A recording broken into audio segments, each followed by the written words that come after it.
починал ден. Дали знаете зошто работниот ден треба да трае 8 часа? Во 1886 година над 10.000 работници излегле на улиците во Чикаго за да ги бараат своите работнички права, за да се борат за своите права. Од 1 до 4 мај траел штрајкот.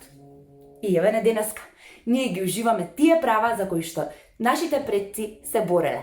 Така 1 мај станува интернационален ден на работникот и барање на нови и нови работнички права. Работникот во едно општество мора да биде заштитен. Работникот не треба да трпи никаков мобинг. Работникот мора да зема плата соодветна за трудот кој што го врши. Мора да биде целосно заштитен на своето работно место.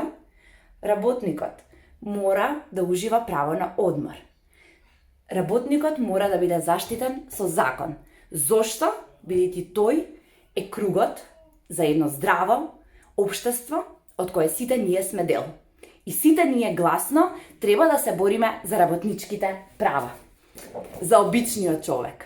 Човекот кој што се бори за нас. За работникот. За сите работни часови и за вредниот човек. Сите сме заедно во ова. Може би овој 1 мај не можеме да излеземе на улици, но можеме символично да се бориме за неговите права. Честит ден на трудот. Сите заедно. Заедно во нови работни денови, во поголеми победи.